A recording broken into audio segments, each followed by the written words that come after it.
Okay, so everything of mine is taken out, and what we're going to be doing is a little bit of suspension swap and getting one of these ready to get sold. So James has got this one here. It's a like a 2010 or something like that, and he's already swapped the plastics over. One of these is for his daughter, so he ended up getting this one here with a old school Super ATV lift kit on there. We're going to put the lift kit from this one onto this one and kind of just piecing it together, and then getting, like I said, one ready to sold. So let's get to it. So that's what I got so far. Both the front suspensions are taken off. This one had a couple torn boots for the steering rack there, but I had some left over from a couple conversions I've done, so I'm gonna throw some new boots on there for them. All the brake lines and everything are gonna just get swapped over. There is a 2-inch lift kit for the front for the 50-inch. That is the Super ATV front lift kit or drop brackets. This just kind of shows you how old school that Super ATV lift is, because this is all they give you is an extension. So this actually goes right on the 50-inch tie rod. There's the extended brake lines for it. Just kind of piecing together some of the good bearings versus the what he has. So it's looking good. So it's the end of the night on day 2, and got the whole front end done. Everything's back together. As far as the 50-inch side goes, got the bracket lift up there, the sway bars, just got to tighten down these in the morning. We ended up putting that other diff back in this one because, like I said, he's going to sell it, so we put a diff that I rebuilt, put it back in there, put new fluid, all cleaned out, ready to go. Got the bumper back on. I just got to adjust the tie rods on both sides. Got the Super ATV lift on this one. I do have to adjust the tie rods also, and I'm going to throw in a set of steering stops that I have from another lift kit. I got the bracket back up there. This one's all done, cotter pinned, everything all torqued. Got that beast right there for my son, so he's already got like 3 4-wheelers, but my wife wanted it. Okay, so finished buttoning up the front of it. Got the rears off of both taken off, other than the brake lines there. But just got to swap the brake lines, of course, and then everything can start going back on. Everything from this pile is going to go on this back left, back right, and vice versa. So it's turning out pretty good. All the axles came out just fine. Everything's working good. That's the diff out of this one.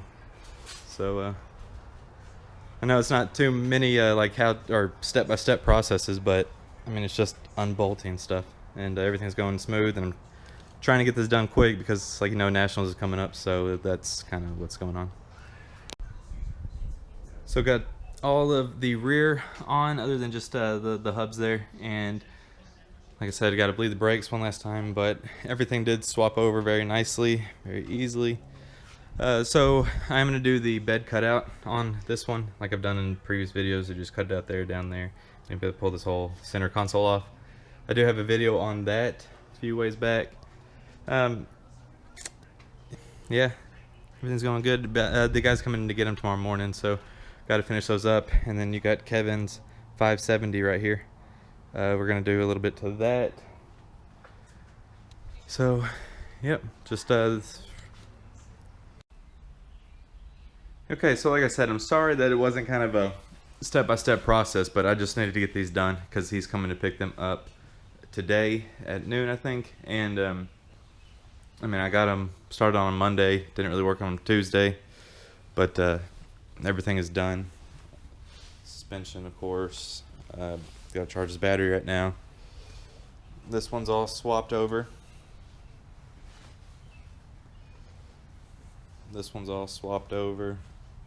All the brakes are bled. Also went ahead, like I said, and cut out his bed so this whole middle section will pop out. I snorkeled this one a few years ago, and it's still holding up.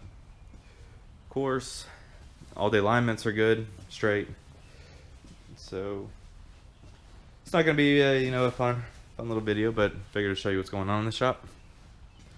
So really not much to say about them either. It's just your basic swap.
And I guess I should explain kind of why I just gutted the internals, and it's a simple explanation. So it's obviously stripped. The gears on the ring gear are completely gone. So the cage is busted. But this is also the one that he's just going to sell. So he's going to sell it with a bad diff. He's going to tell him it needs a differential.